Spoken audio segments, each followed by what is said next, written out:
የኢትዮጵያ ሕዝብ ይሄን ሁሉ አያውቅም። ይሄን ታሪክ ምን መሰለህ? አድዋ መጣ፣ አድዋ ተወረረ።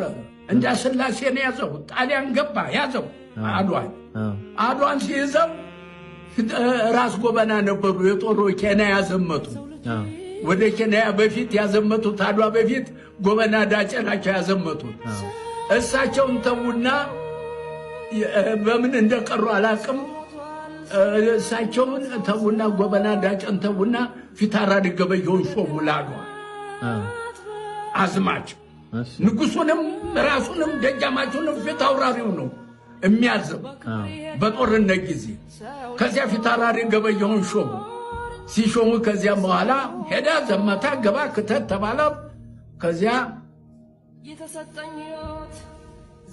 የእንዳ ስላሴን ጣሊያን አረከሰው፣ የግባና በሞት የቀድሰው ተባለ። ገባ በጎራዴ ሲመለምን ፊታውራሪ ገበየሁን 2 ሰዓት እንደተዋጉ ገደላቸው።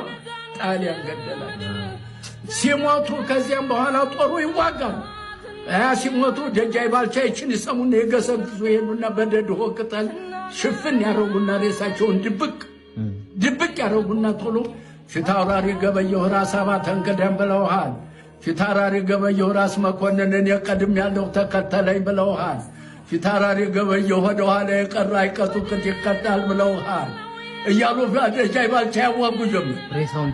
ደብቀው ሬሳቸውን የፊታውራሪ ገበየሁ ፊታውራሪ ገበየሁ እንደዚህ አለ ብለውሃል። ፊታውራሪ ገበየሁ አይቀጡ ቅጥ ይቀጣል ብለውሃል እያሉ ያንን ያዋጉ ጀመር እሳቸው። ከዚያ በኋላ 5 ሰዓት ባልሞላ ጣሊያን ተማረከና ከተፈነዋል።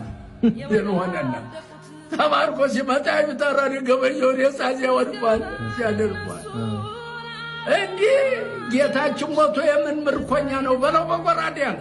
ምርኮኛው ያዙትና ምርኮኛው በለው ጎራዴ። እኛ ጌታችን ሞቶ ምን እንትን ነው አልበል ያበቃል። አፄ ምኒልክ አንድ ምርኮኛ እንዳይገደል ከዚያም በኋላ ፎክር ተባለ። ገበየሁ ቢሞት ተተካ ባልቻ፣ መድፍ አገላባጭ ብቻ ለብቻ የተባለ ይሄ ነው።